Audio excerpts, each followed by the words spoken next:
caught. And really, you know, early game. A bit odd, which I was going to say before. It's just that Kmart killed off all those tanks before, and he hasn't taken like a huge advantage out of that. He only has like 4 tanks, and I think he had 2 tanks before, so that's only 2 more tanks.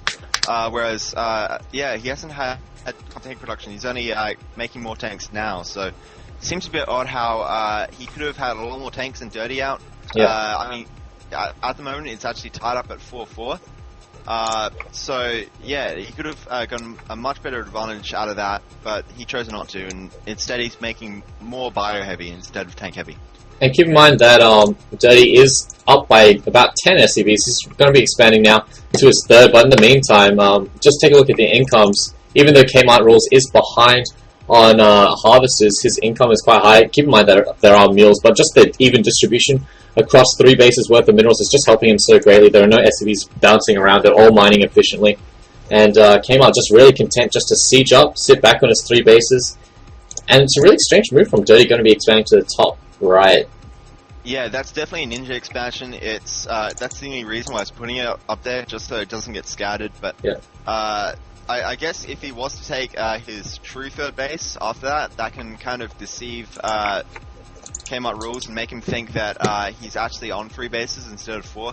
But it'll be interesting to see if he does choose to go for that 4th base at his true 3rd expansion, or just keep that 1 base up at the top right. We do have a few scouting marines and marauders coming to the center. Oh. So I think he won't actually scout any of these.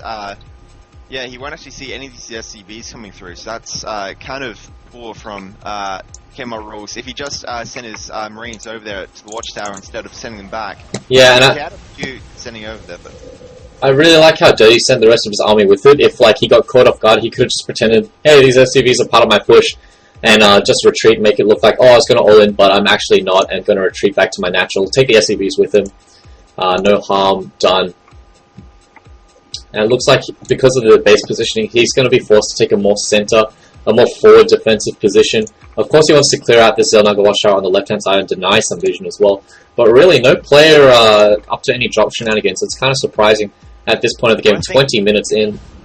What I think they should do is move up a bit and take this corridor up like towards Kmart Rules' base a bit closer, so that he doesn't have this huge open area which he's trying to defend, and that makes his tanks more aggressive. And there is a drop coming from Kmart Rules. He sees the hidden expansion. Ooh, goodbye Ninja Expo. Yeah. Yeah, I don't see how he's going to be able to defend that. Oh, and Dirty going to be replying with BCs with that increased speed. I got BC Rush today. It is pretty ridiculous how fast they move now. Looks like he's just going to try and buy some time. All the Marines stimming up from Kmart Rules going to be taking out this expansion really, really quick. And SCV's trying to make it out of there, but they will all melt to shreds from these Marines. That's a huge loss for Dirty. That's putting him so much further behind than he already was. Yeah. And it looks like they're just going to pick up and leave. You know what? You can have your 2 refineries. At the same time, Dirty going to be attacking into the center. Yes. And in the new patch, yes, BCs are quite fast now, actually. Quite a bit faster. It means that Vikings can't kite BCs as easily. They can still kind of kite them, but not to the point where it's just ridiculous. So, yeah. And in fact, it looks like Kmart Rules might be going in for another drop with the same drop units that he just did, that he just used before. And there's really not that much in the natural, so he actually could cause a fair bit of damage. There is a BC out for Dirty in the center now. I believe that's the only one so far. No, he's got 2 BCs out, apparently. Yeah, there's another one rallying into the middle. As this drop is now coming into his natural expansion, and he's just going to drop right into the middle line. But Dirty does see it and pulls his SCVs away. Yeah. Good reaction time, but he's still going to lose his few SCVs and probably this expansion. Here comes the Hellions and a couple of Marines. Oh, actually, and the SCVs trying to defend. But really, Kmart's got his value out of these Marines already with the medevacs. It's going to be really, really easy to just lift up. But instead, the BC comes in and helps clean up everything, that BC. Look at it, how fast it moves right now. Yeah. Only got 3 kills, but it did look like a baller. And Dirty putting up his true 3rd expansion, as he called it, on the low ground right here. It's not morphed into anything at the moment, but he is getting a lot of gas. And Kmart, man, really not taking it on top of his macro at the moment. He's banking 19, close to 2,000 minerals, close to 2,000 gas. So he definitely needs to plant down a lot of racks and just start pumping out the infantry. He's making 2 more get stars this upgrades. to keep heading this macro, but yeah, 2,500 minerals right now. It's kind of crazy how far ahead he is. I mean, how far ahead of himself he's gotten, because if he was just spending his money, he'd have like double the army. And here comes a push from Dirty. The battlecruiser is leading the way. Keep in mind that Kmart does have 3 Marines, or is soon to have them. He's currently sitting on 2-2. Both players going to work on vehicle and weapon upgrades, but the concave from the bio of Kmart able to take down all the infantry, all the tanks. BC left. Keep in mind that there still are some Vikings in the air from Kmart from earlier, and Dirty is forced to call GG.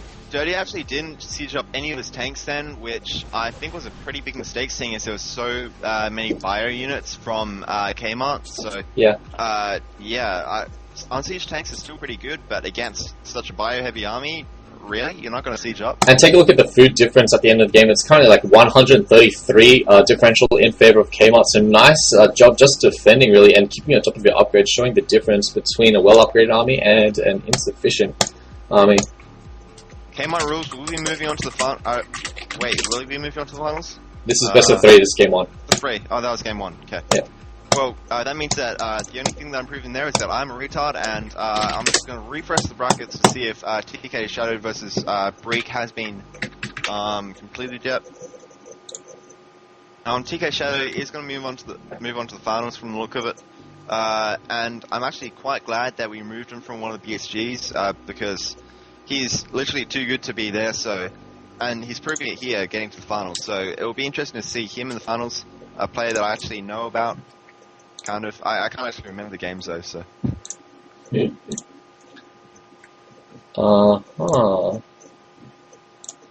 Just waiting upon game 2. Dirty forfeits? Just got this from Faded One. Apparently Dirty is forfeiting the rest of the matches.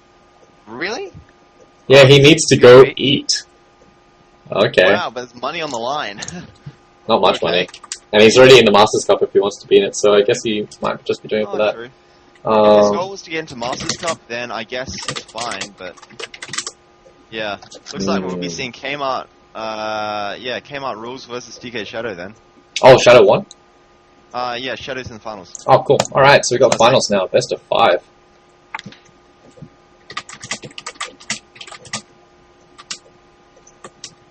This ended a lot faster than I thought it would.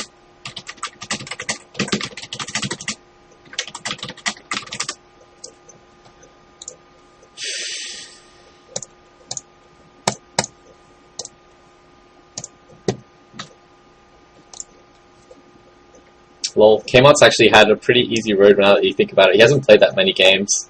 Like Devo, lagged out a lot, and this guy just quit after 1 game. Dirty.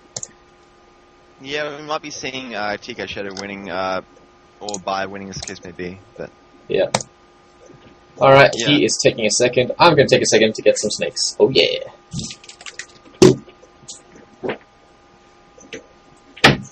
Well, this means you guys on the stream are stuck with me. That's right. But I have nothing to say anyway. Yeah. Yeah, snakes. TK Shadows in gold. Lol. But, you know what? Gold players can still take games off platinum players. And, possibly diamond players. And, yeah. He's a Terran player, so we're going to see another TBT. TBTs are fun. I don't know why you said they were boring. Well, I guess they were kind of boring in the past, but... And with DCs, I don't know, yeah, it could get more interesting. DCs and, the IECO build, TBTs have gotten a lot more interesting than in the past. Well, we've got like a top diamond player-ish versus a gold player, so I'm expecting... one-sided, yeah. Yeah, I'm expecting a ruffle stomp. But it might be a very long, drawn-out yeah. stomp. But actually, you know what? Shadow's done really well to get to the finals anyway. So, you know what? He might have faced, like, platinum and diamond players on his way here. I'm not too sure about who he played in the brackets, but his league might be a bit misleading. Well, oh, he's diamond in NA. Right? In NA, he's diamond, but he's gold in C. There we go. Right. Well, yeah, he's above he's definitely above gold level because, yeah, we had to kick him out of one of the BSGs because we decided that he was just too good for the BSGs. Lol. Yeah, he's just been laddering on NA. He was probably a smurf, but we didn't have any evidence. We were just going by how good he was playing. And then we actually had a pretty fair finals. It's actually hard to... You actually don't really realize how often that we have one or two players in the tournament who are actually just so far above the rest of the competition, and they just get to the finals and win it, and it's just like... It removes a lot of the point of having the tournament. Even though HD Phoenix was saying, well, you get to go against these high-level players sometimes and you get to improve even if you lose and kind of see what your mistakes are. Yeah. Well, yes, but it's not an even playing field.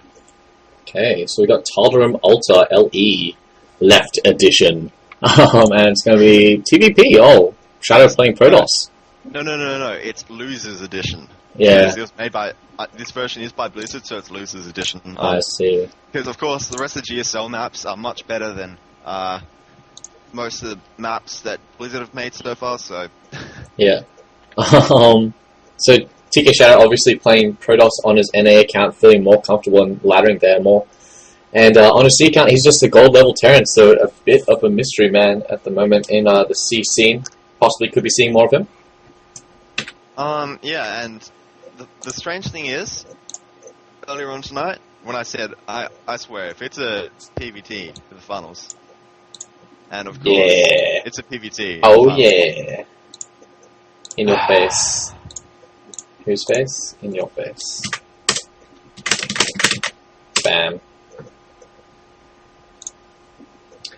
Alright, game 1 starting from the finals. Kmart Rules versus TK Shadow TVP on Tal'Darim Ultra. It's best of 5. And I like the glowingness. Oh yeah. The glowiness in the center of Tal'Darim Ultra? Yeah. Yeah. How good are Alan snakes? That's what she said. Don't tempt me.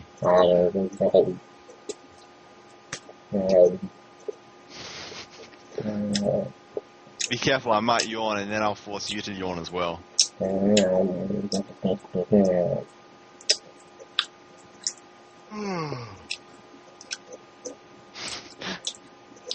not even effective. Oh, fine. Kmart Rules in the bottom left as the red Terran, facing off against TK Shadow, the Mystery Man, as the orange Protoss. This is the finals of the GDP.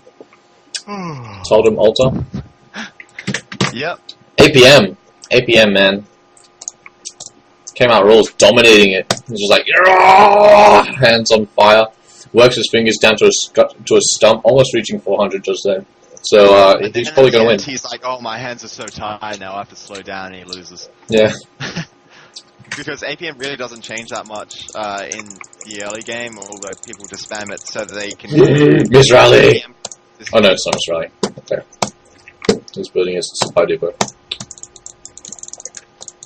They should have a tab where it's like, I can spam APM as well, and compare it to the players. And be like, yeah, I'm almost as good as you. See, like, the view perspective. You can actually look at other people's view perspectives.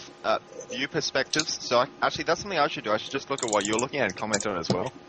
Or maybe not. Nah, then we'll miss stuff. We might miss stuff, yeah. Yeah. No, you might miss stuff. That'd be your fault. Okay. One way you can spam APM is, like, you select all your workers and just press C, apparently. And it goes to, like, 2,000. Oh yeah, I actually heard of someone doing that up to 2,000 the other day, but pretty random. Unstable was casting and it was like, hey Unstable, check out my APM, and he was like, yeah, he's just doing that worker trick. Alright, so Tal'Darim Ultra, you do have a really easy natural to take. You have a cliff at the back of your base as well. Could be susceptible to some Reapers or Colossi. And already from this like rotational symmetrical map, like point symmetry, I hate maps like this, just like Delta Quadrant, where depending on spawn positions, one player mid to late game will have an advantage over the other, just because one player will be forced to expand toward the other. And it looks like in these positions, I'd say that TK Shadow is at a little bit of a disadvantage, just because his natural is, while it is facing, the natural seems fine. His third base to the left of that seems a little bit exposed. He's got that other doorway to worry about. So instead he might expand to the top right, which itself is quite exposed with just the side blocking reads there. as well, so he could have trouble finding a third base, whereas our Terran player, Kmart Rules, is going to have no such trouble. He's going to be able to put up planetary fortresses wherever he wants to and establish defensive positions.